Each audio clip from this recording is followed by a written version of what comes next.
की ऑटोमैटिक 1.25 लाख जप हो जाता जिसले जय सिया राम जय हर चौपाई करने जय सिया राम बोल गया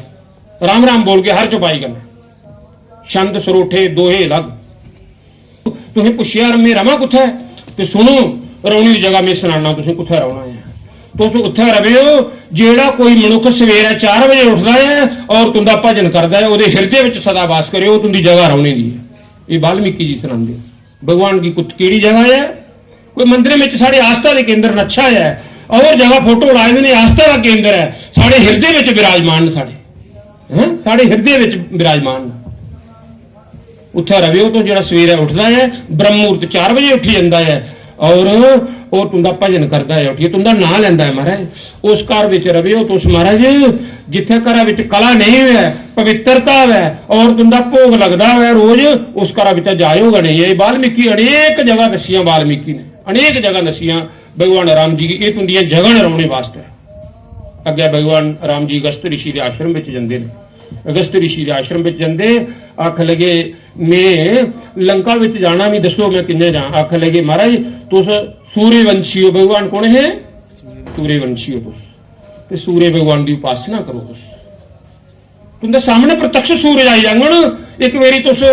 सूरज की बुलाओ तो सही ते अगस्त ऋषि ने आख्या महाराज मैं तुसें गी आदित्य हृदय स्तोत्र का पाठ देना आदित्य आखदे सूरज भगवान की बड़ा दिव्य है मैं जिस कोहा दा काम नहीं बना दा है मैं विनती करना प्रार्थना करना उसका काम बनते बनते अड़का दा है तो उसी विधि कन्ने विनियोग करिए उसका सारा पाठ करे रोज सूरज जिसले चढ़ते सूरज की तरामे का लोटा लाल फुल पाइए सामने बेही जा ते मैं विनती करना पहला नंबर से साढ़े तुंदे लिखाई शबरी ओदियां अखां कियां पहचानी गई भाई ये परमात्मा दो लत्ते वाले दो बावें वाले ते है भगवान बोलो है नहीं पर गीता में लिखा है भगवान ने अर्जुन आखले महाराज मेरी अखां नहीं पहचानना कर दिया उन्हें आख्या दिव्य चक्षु ददामी मैं अखां दिव्य देना तुगी उन्हें आख्या बुद्धि काम नहीं करती मेरी बुद्धि योग ददामी उन्हें आख्या बुद्धि भी ठीक देना ये परमात्मा दी है तां हुंदा महाराज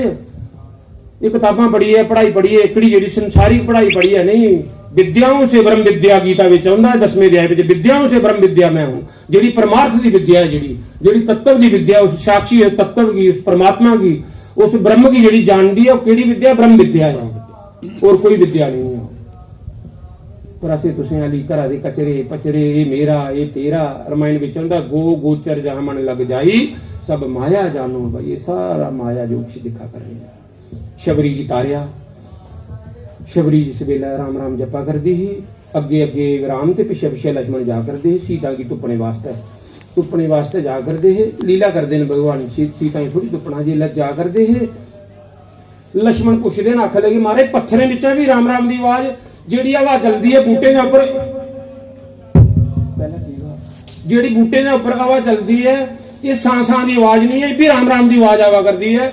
जो दरिया चला करता ये पानी की आवाज सर सर की आवाज नहीं है ये भी राम की आवाज की कारण है आख लगे भगवान राम आख लगे लक्ष्मण मेरी भगत रही है जी शबरी है पूरा वातावरण का उन्हें राममय करी ओड़ेगा सिया राममय सब जग जानी करहूं प्रणाम जोरी जुग पानी सारा संसार परमात्मा मय करी ओड़ेगा मैं दर्शन करने जा करना वो दर्शन देन नहीं जा करता किन्ना है चौड़ा किन्ना है लंबा किन्ना है बोलो नहीं जे